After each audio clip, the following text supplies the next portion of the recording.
What's happening? What's happening? What's happening, blues people? We have a really interesting and great impromptu broadcast today because I met this sister out here in Kentucky. She has a wonderful story. She comes from wonderful DNA, and she's taken that and carved her own legacy with it. Kasi, could you please say hi to the Jacked Apple Blues audience? Hello, everyone. My name is Kesi Neblett, and I'm so excited to be here today. So now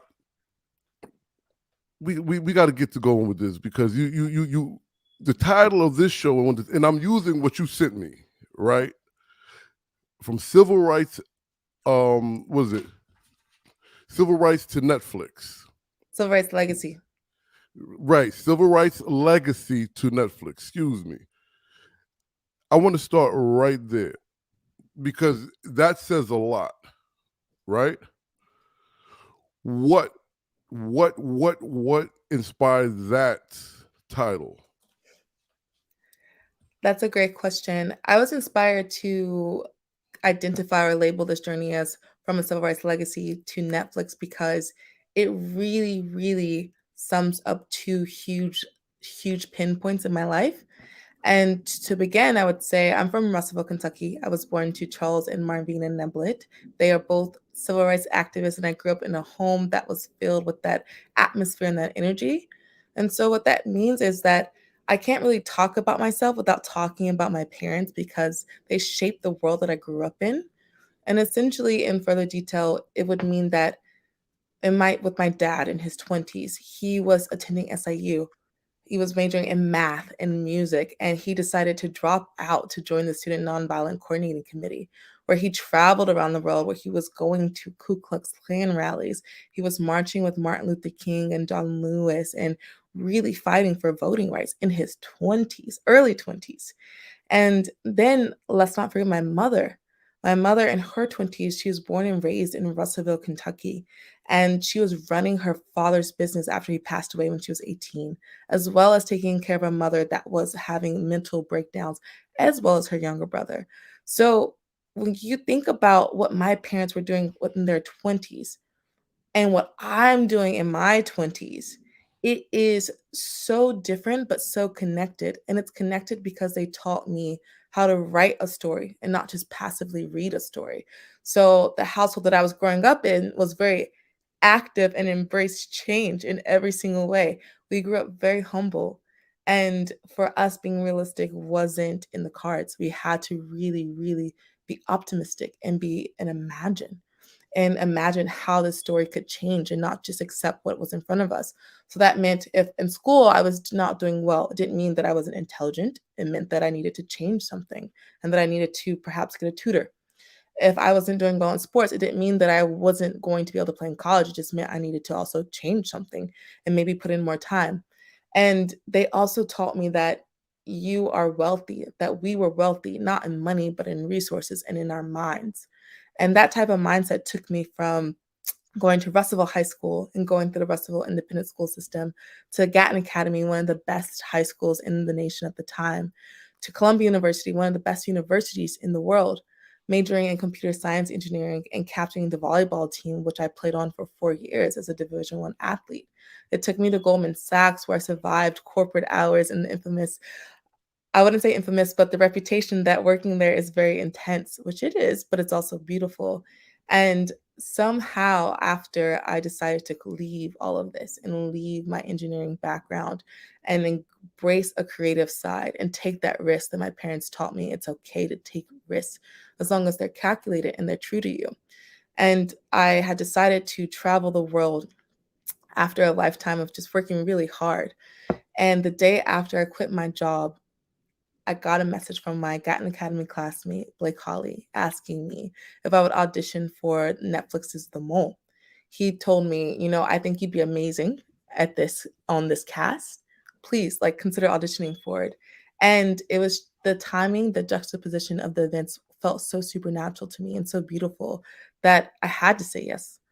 I had just made one of the biggest decisions of my life, and another opportunity just came knocking at my door. So, after 3 months last summer, of filming in Australia with the Netflix crew and an incredible production team from Eureka, I am so excited to announce that I was one of the lead characters in Netflix's The Mole reboot that just released in October. You can watch it now, and it's just been an incredible journey.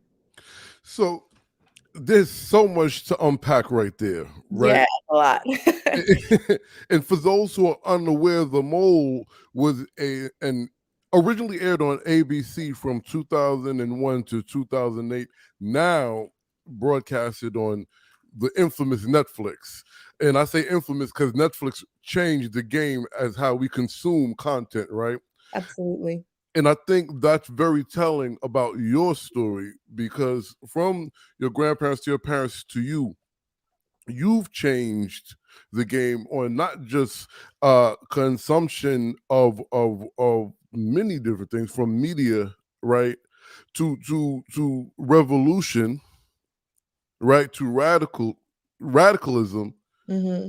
But you are also part of this new convergence culture, if you will, in sharing your story through different mediums, right? So we're going to get back to the parents. We're going to get back to the show, but I want to introduce your transmission of how you vlog, and reach your audience. Please share that. Absolutely. Would you please repeat the question exactly? So your blog, what you write about, how you utilize this new mediums to reach your audience and connect with your folk from everything that you've done. That's an amazing question. So it's a funny predicament because I did not, my parents are very old, or they had me late. So my dad right now is 82, maybe 83. My mom's in her 70s. And in our household growing up, we did not have a television. And I'm not even accustomed to watching TV or really being attached to the images I see on screen because that wasn't a part of my life growing up. And then on top of that, my parents, because they were civil rights activists, they had learned a lot of defense mechanisms that meant you don't tell what you're doing until it's done. And I that's the habits that I have picked up. So it's been a really interesting journey now being on social media and really being open about my life and of what I'm doing because I was not taught to do that. But what I did get taught and what I did grow up around is stories. And I don't know if your family is like this or if people can relate to this, but in my family, when we get together, we love just to sit at the table. This may be a country thing. Sit at the table and talk and look at photos and talk about what happened in my parents' childhood, what my uncles and aunts were doing. That's a huge part of getting together in the Neblett family. It's just remembering and reminiscing. And I saw that with my dad's colleagues from the civil rights movement as well. When I'm around my aunt Rutha Mae Harris and my aunt Betty Mae Fikes and Aunt Bernice Johnson, they just love to talk. And so I have this incredible, incredible library of anecdotes from being a little girl listening to them for the past 28 years. And what that means for me is I am so excited to share those stories and share the stories of the people around me. One of my favorite quotes is from Bob Moses. And Bob Moses was a huge part of the civil rights movement and developing the voting rights movement. And I remember listening to a story about how that began and how Bob Moses said, I listened my way through the world. And he had been knocking on doors and very much a grassroots dedication at that time, talking to people in the South about how they felt about voting, or not necessarily voting at the time, but felt about Black people and what this movement meant. And someone had said to him, we need to be able to have political power. And that really, really helped fuel the voting rights movement from Bob Moses' perspective. And what stuck with me is listening your way through the world. And I've been doing that for all my life. By by force or by choice, I don't know, because I'm the youngest of a very big family with a lot of bold personalities. And it would be a blessing and honor for me to put those stories into the world. So let me ask you a question, because knowing who your parents are, and then the people that you're naming that help mold you, right? And then understanding that Columbia University and the corporate entity that you work for, and no shot against them because these are tier one establishments, right? But they're predominantly white institutions, right? Mhm. Now you've pretty much answered this, but I have to ask you specifically, how much of those lessons growing up from your parents and their comrades help you navigate those worlds? That is an amazing question about how my family helped me navigate these predominantly white institutions and environments. So I will start off with the story that my dad told me. When he was in his early teens, around the 12, 14 or so, he was working in a home to a white family with my uncle Sekou. And during their lunch break, the family had put their food outside on the porch next to the dog food. And my uncle had bent down to eat the food, and my dad stopped him and said, "Do not touch that." And so they didn't eat the food. That day they went home. The owners, or not the owners, but the household that they were working for was very upset and came back to complain to my grandparents. And my grandparents did not scold my father or my uncle because they had taught them that you are equal and you do not eat next to dog food. It was a very obvious response and answer. But following that, my dad went into the woods. And this was around the time Emmett Till had happened. And that was very, very pivotal for my dad because Emmett Till and my dad, Charles Neblett, were the same age, around the same age when Emmett Till died. And my father had gone into the woods and had set himself free, as he tells it. That he told himself that he would liberate himself and that no one could give him equity, no one could give him equality, that he could give it to himself. And that is such a powerful story to me because it is instills this strong sense of identity that's powerful. It doesn't depend on your environment. It doesn't depend on the circumstances. It's with you at any time and at any moment.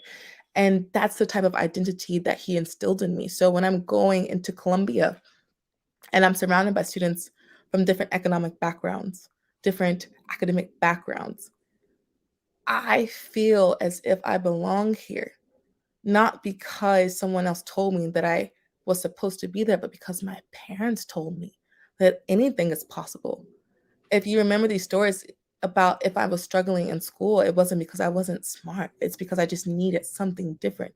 And that's the mentality that I took into every academic environment.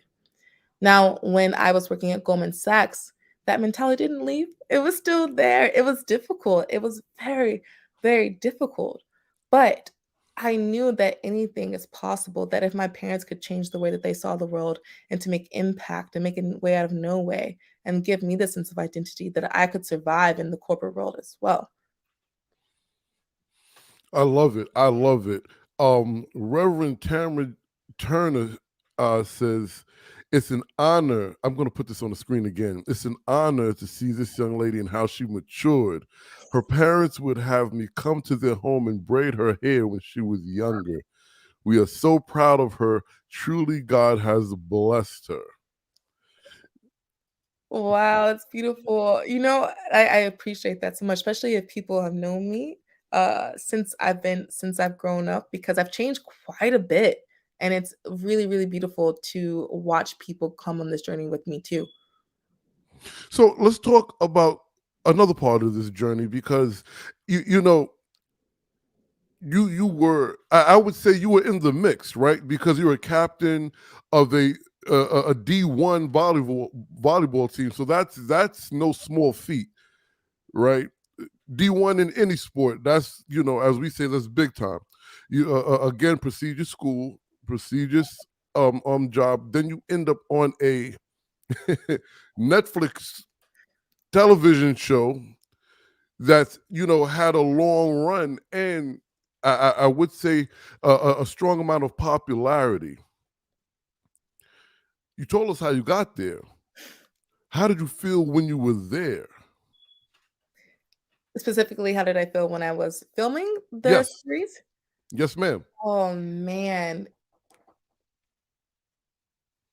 it was incredible. Really, really incredible because of two reasons, I would say.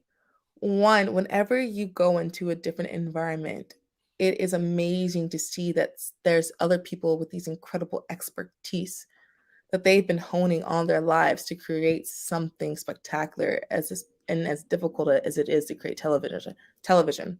So that first and foremost, realizing that there's an 100-person plus crew in Australia traveling through 10 plus locations within 8 weeks to film a series, I had no idea that's what it took. I had been in engineering environments, I'd been in academic environments, I'd been in the financial environments. I'd never, ever, ever, ever, ever been in the production reality TV environment. So that blew my mind. I'm telling you, there were cameras for each cast, and the cast is 12 people, plus there are wides.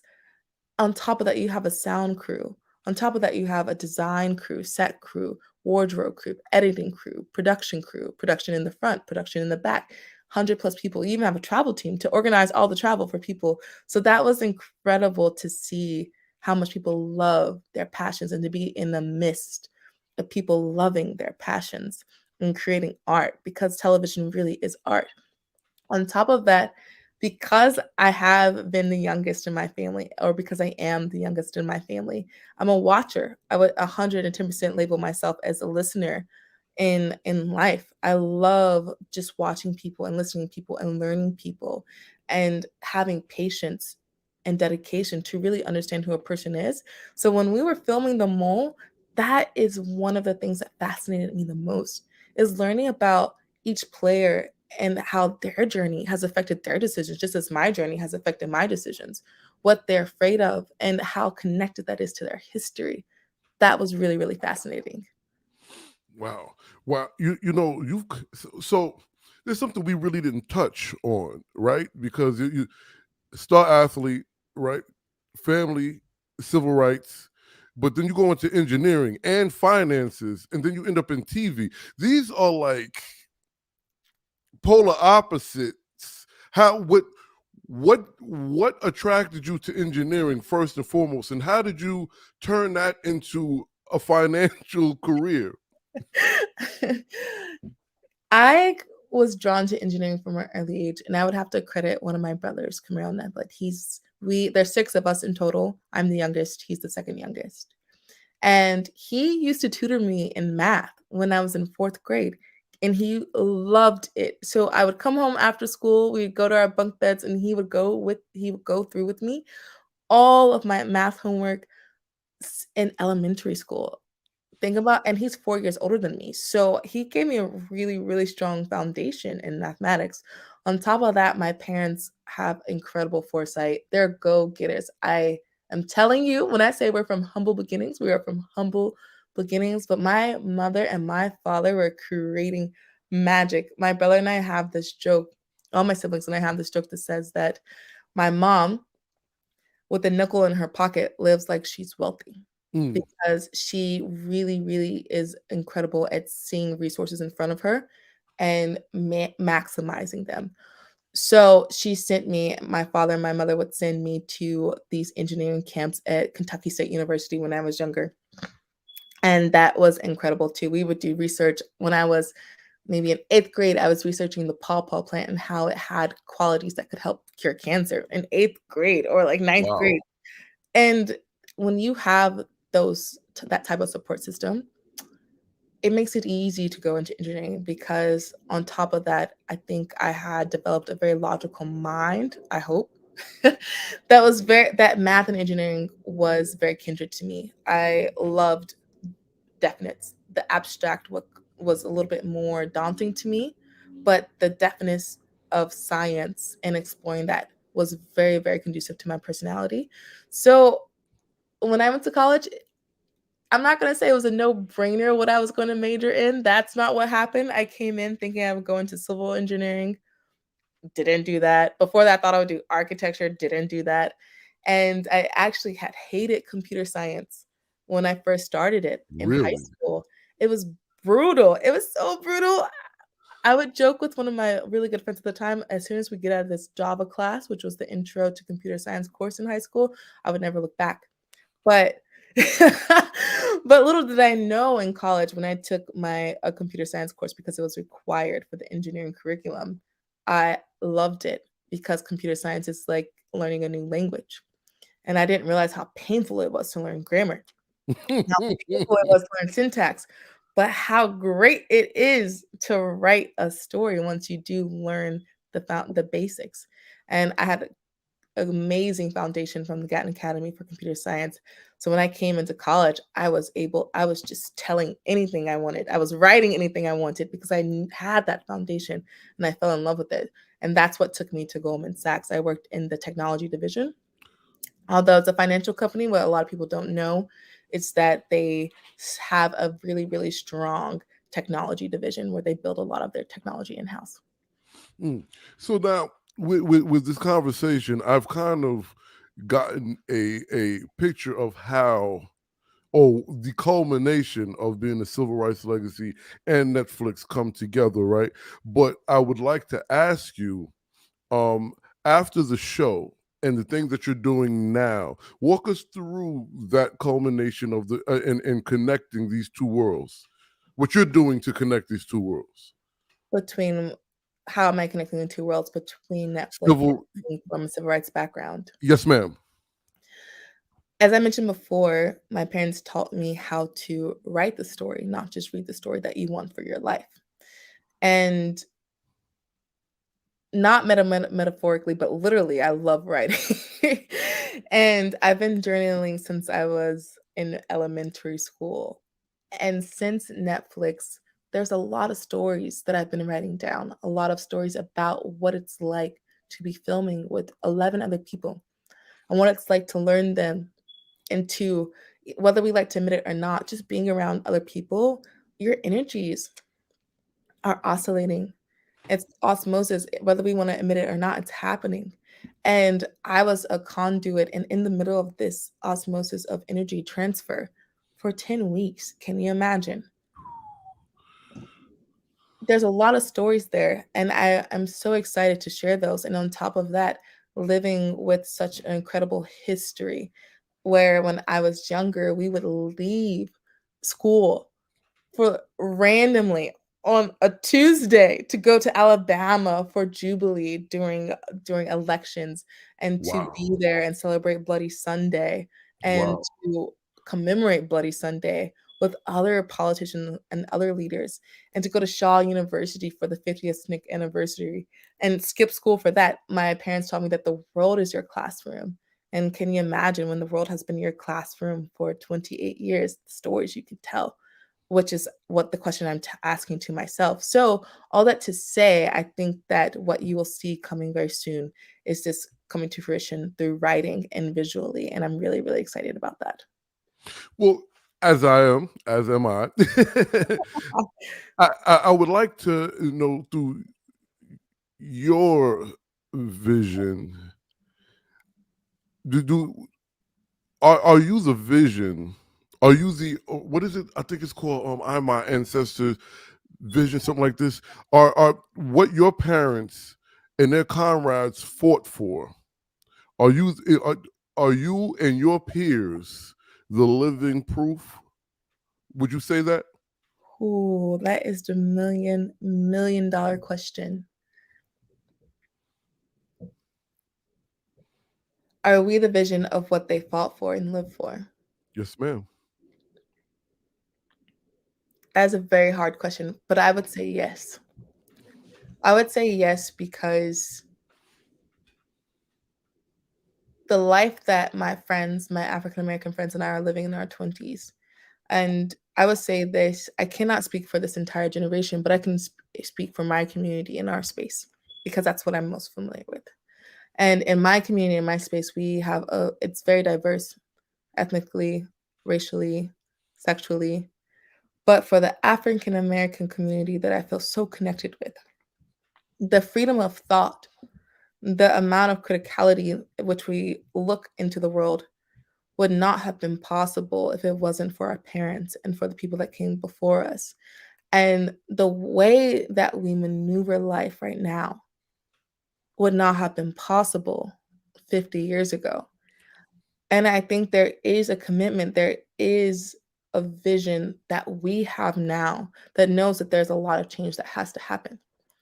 Now, what I would say, what's a little bit different is that 50, 60 years ago, in the 1950s and the 1960s, there was a different sense of urgency. Right. A very, very different sense of urgency because it was in your face. And the type of opposition that my father and his colleagues were facing was death threatening and immediate, which required an immediate response.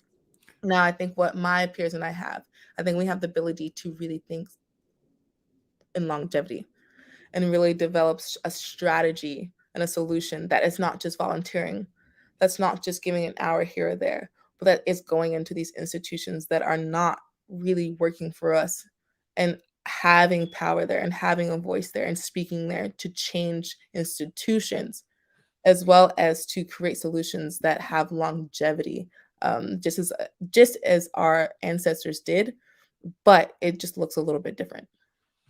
Is it safe to say, through your experience, and as I heard you answer that question, you did a great job articulating that. I realized that wasn't fair to ask you to speak for the collective. So I'm going to bring this one in a little bit more just for your experience, right? Would you say, or do you believe that in this day and age, because of what people like your parents fought for, one, African Americans have more agency, and two, there's a different reaction to Black, a different interaction between the ethnicities, right? Is it more on an equal plane, do you think, than at least then?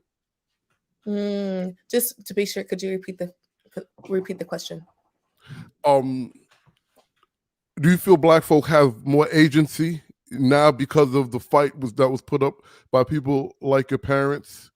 And do you think there's more of an equal playing field and more respect between the races today?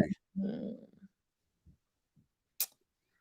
I will also speak for my community because that's who I'm most familiar with as well. As far as, do Black people have more agency? Yes. I would say that the agency has definitely strengthened.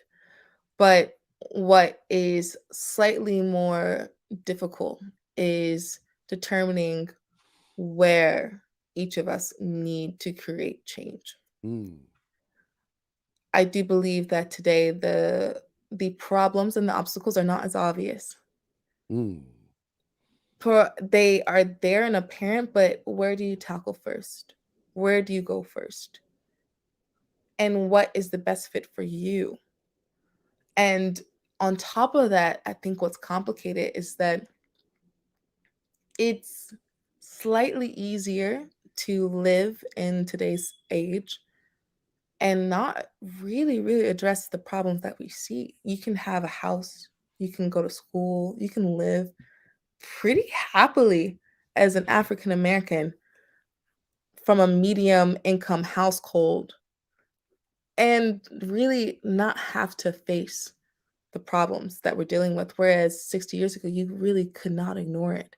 And I think it's a little bit easier to ignore it because it's not as death threatening. The threats look different. And I think they're psychologically threatening and sociologically threatening. Well, that's different than life threatening. Right. So the type of urgency, again, I'd say is a little bit more complicated. But as far as how different people are interacting, as for my community, it's been incredible to see because I think that I've met people from Goldman, I've met people from Colombia, and people from all different backgrounds who are so open to engaging in these tough conversations, who are so committed to learning and reading. And if we don't know something about each other's cultures, really, really taking the time to learn about someone else's culture. And that's really been beautiful. And that's what I do see in the community that I'm surrounded with. Which, right, goes full circle to your parents teaching you don't just be a passive reader, but engage and be active, right? Exactly. So you're just living this out in every sense of the word. That's what I said in the beginning. It's really hard. It's really hard for me to describe myself without describing them, because once you understand them, you basically have understood me as well. So do you sing as well? No, that is actually really, really unfortunate, because despite whatever my brothers say, some of them think they can sing. None of us can sing like my dad can sing. Well, so okay, and I'm not going to keep you too long because I can ask you a million questions, but I and I'm gonna. One of the reasons why I didn't ask too many questions about your parents, if it wasn't connected to you, because this is about you, right? But I have to ask this one question. I mean, to be the what the names and the connections and the places that and where this choir sang, and your father being of the original voices of such a historic thing, did it bother you not to sing? Okay, I can sing, but I cannot sing well is the issue. I'm a radio singer. I don't know if you have friends like that. Radio singers, if you cut on a song, we can sing really well to the song. But if you cut the song off, there's gonna be some pitch issues, some tuning issues. So Understood. so I do love singing and I do enjoy it. And if you see my family in a restaurant, it is not unusual for someone to bust out in song in full public. That is very, very common. It's just we cannot sing like my dad. We will not be at Carnegie Hall and we will not be singing at the White House. Wow. Okay. I hate. Oh, wait a minute. Now, even though you are creating your own legacy, right? Like you're in it. Yeah, but they're connected. I don't think we have to make a strict line between legacy. I think legacy is cross generational, and so I'm nothing without my dad's legacy, and and my mom's legacy. They're such big parts of that. So I'm not very adamant about drawing a hard line there. I love that they're very continuous and fluid.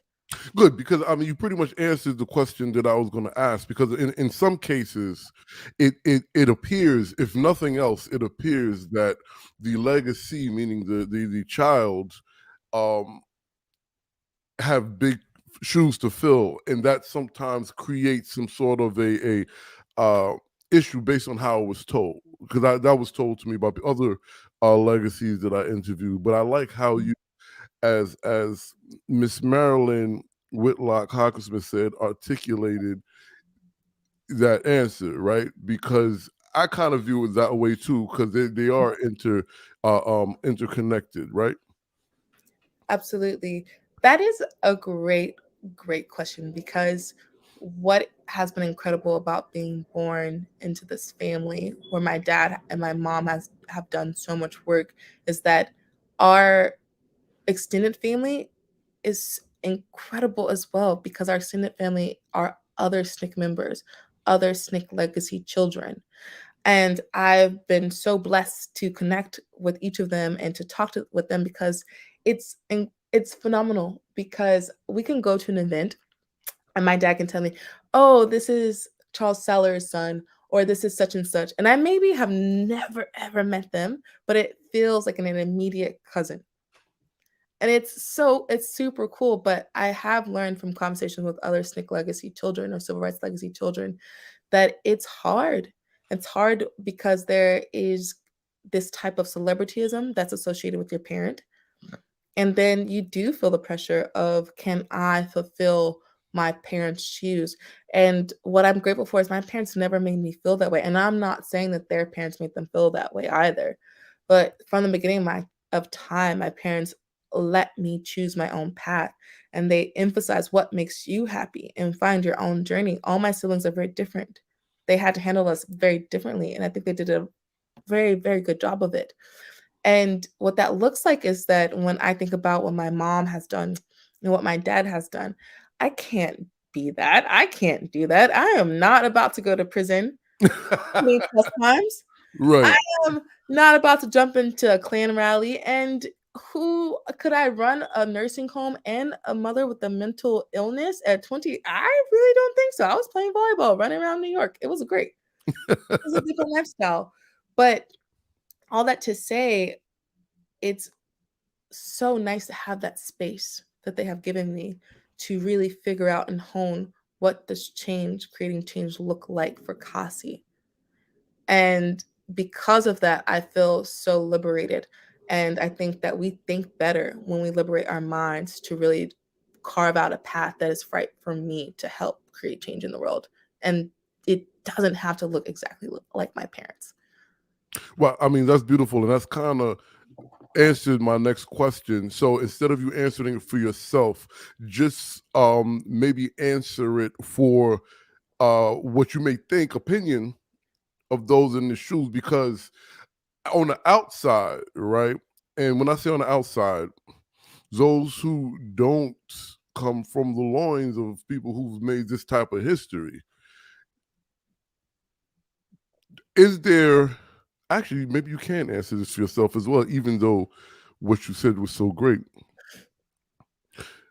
Those who don't know what you just said, right, and don't understand the experience you just shared with us, do they put an artificial pressure of expectation of you handling situations or moving the way your parents moved, if that makes any sense? That makes perfect sense. Interestingly enough, I have seen or experienced that people do put these expectations on you or have put these expectations on me regardless of my parents' story. Mm. And I will explain that. Last year in March, I quit my job of my corporate job of around 4 years. My very well paying, good to be on your resume job. And a lot of people didn't understand it, and a lot of people were very supportive. And my friends who knew me, my friends who had understood how hard I had been working academically and in my career were very excited for me because they knew my journey. But it would be people I would meet that didn't know me, and they would ask me, "What are you doing?" And I would say, "Traveling, writing, being happy." And they would say, "What are you doing during your travels besides just writing? Like, what are you accomplishing?" And I would reply, "Being happy, exploring people, experiencing people, really, really being present in life." And people did not understand it. And I could sense, because they didn't know my entire resume, how confused they were to what I was doing and why wasn't I working towards a career? Why wasn't I working towards the next promotion? Why wasn't I creating something or going to a startup or like thinking about entrepreneurship? So these types of responses come not just because of my family, but also because I think that in life and in this type of society, we have these very interesting expectations of what we think everyone's journey should look like. And when Mm. you go off that beaten path, people they don't know how to digest it. It's really, really hard for them to digest that type of journey that doesn't look like the journey that they're used to. So I would say that has been my experience more so than anything. And what's been super liberating in that aspect is meeting other people who are like minded, or not even like minded in what it means to pursue happiness, but also just unapologetic about discovering what their life is meant to be. And that helped me be very unapologetic about the decisions that I make when I know that it's the right decision for me. So would you say the new radicalism, the new revolution, if you will, is the real pursuit of happiness and not what we think is happiness? I would 100% agree that that is a subset of the revolutions that are happening in our society right now. I can see that in my niece, who is around 15 right now, and her friends. That generation, or at least that community that I see surrounded by her, they're asking more questions like, why do we need to be committed to one workplace for 30 years? Okay, in the past that made sense. I understand for society in the past, perhaps that was not common. But if we are not truly creating and really being a part of the economy in a way that is true to ourselves and not just true to capitalism, then what are we doing? And these questions are being asked more and more. So I would agree that that is one of the revolutions I do foresee happening in the younger generations. Okay, so as we wrap up, and I'm not rushing you off, but we're gonna do a round two because I can keep asking. Would in your travel, in your experience, in your lessons passed down and lessons that you've had yourself, do you think that we what I guess the real issue is in regards to capitalism and a capitalist society is not necessarily just racism in regards to color, but classism. Do you see that? Repeat the exact question, please. Have we been I'll rephrase it. Have we been hoodwinked into believing everything is based on color when it's based on classism and capitalism? And it's just the colorism and racism is just a major tool to push that. Mm, that is an amazing question. I will answer this adjacently and say that colorism and classism are connected and that we really, really cannot separate the two. And this fight for humanity is inclusive of that. And the fight for equity and equality for humanity is to also fight for equity and equality, regardless, that transcends economic background, that transcends racial, ethnic background. And we have to remember that. I think in any solution that we create that is for humanity, we have to remember to transcend these labels that society wants us to be fixated on. I could not answer that question any better than that. You've actually answered it better than I was able to ask it. Hey, this is a team right here. We're supposed to be bouncing off each other. That's what it's all about. That's right. So please, I have a couple of your social medias flowing under here, but tell the folks where they could find you, what you're doing, part of your journey, everything. Absolutely. Thank you. So you can find me on all the social media outlets these days. It's so funny because I did not have any of these about 3 months ago, but now I have everything. So you can find me on TikTok. There's some fun ones of my dad and I on there, which is hilarious. They really, really crack me up. And there's some fun ones of also just my community as they've been watching the mole. That's been really fun. And then on top of that, I have Instagram, Twitter, Facebook, everything is Kesi Neblett, Kesinebllett. The handle is the same, so it makes it easy. You've heard it here. Not first, unfortunately, but we are one of the people that were able to sit down with this sister that's doing great work that comes from a family that did great work. Because I love talking to your parents. We spoke about this off air. They're you could talk to them for days. Just story time. That's what it is. It's like they're just griots. Yeah, so I'll just share this with you before we go. I when I first was able to meet them and sit down with them, it felt like soul food, right? Because my parents and my grandparents are gone, right? So I have one uncle and one aunt remaining, and we get to speak from time to time, and so my brothers and I speak about this as well. So to sitting down with them was what soul food really was and is. You know what I mean? Mm. I love that. I love that. And that's what makes me excited about sharing that. Could you imagine soul food that you could just pick up in a book? That would be nice. I, that sounds like what you. Is that going to be the name of what you're working on? I cannot make any promises. This is on record. But you know what? I liked it as it came out of my mouth, so I'm gonna simmer on that and see what happens. Mull that over. Good folks, listen, we just been talking to Kesi Neblett. And we're going to speak to her again, but this was a great treat and honor. I hope you all enjoyed it. And I mean, as you know, as I always say, keep bluesing. You're going to learn the blues. It doesn't matter who you are, where you come from.